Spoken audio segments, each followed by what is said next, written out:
una, magandang hapon po sa ating lahat. At on behalf of Pinoy Ako Po, Party List, kami rin po ay nagpapasalamat sa mainit na pagtanggap sa amin ng Barangay Kuyampay dito sa Tanay, Rizal. Alam niyo po, nakakataba po ng puso tuwing kami ay nakakadalaw at nakakasalumuha sa ating mga kababayan, lalo na po yung mga kababayan nating katutubo. Dahil po dito nakikita namin kung ano ba yung mga hinaharap nilang problema, yung mga challenges nila sa araw-araw.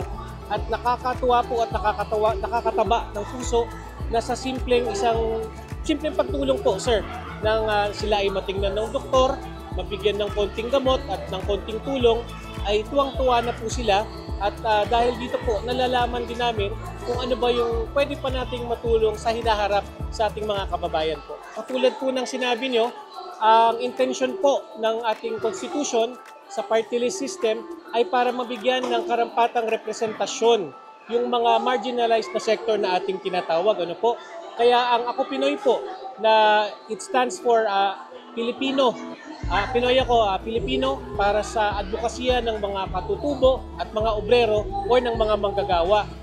Nakita po namin sa pag-ikot, sa pagdalaw, sa pakikipag-usap sa ating mga kababayan na manggagawa at katutubo na halos lahat po ay pare-pareho ang pangangailangan po nila.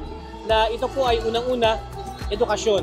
Nakita naman po natin, sir, no, sa panahon natin ngayon, ang isang taong nakapagtapos ng pag-aaral ay malaki ang chance kung hindi man magtagumpay sa buhay, ay matulungan ang kanyang pamilya. So unang-una po gagawin namin, sisikapin po namin na yung ating mga kababayan, ating mga katutubo, mabigyan ng karampatang edukasyon. Hindi lang po ng elementarya, high school, kundi po sa kolehiyo.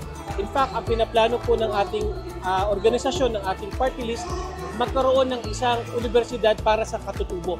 No? Kasi alam naman po natin kahit papaano, merong konting diskriminasyon pagdating sa mga katutubo, lalo na pagdating sa syudad. So kung magkakaroon po tayo ng universidad na eksklusibo para sa mga katutubo, magkakaroon na po sila ng karampatang chance, no, ng pagkakataon upang makatapos ng pag-aaral at matulungan kung hindi maiahon ang kanilang mga pamilya sa kahirapan.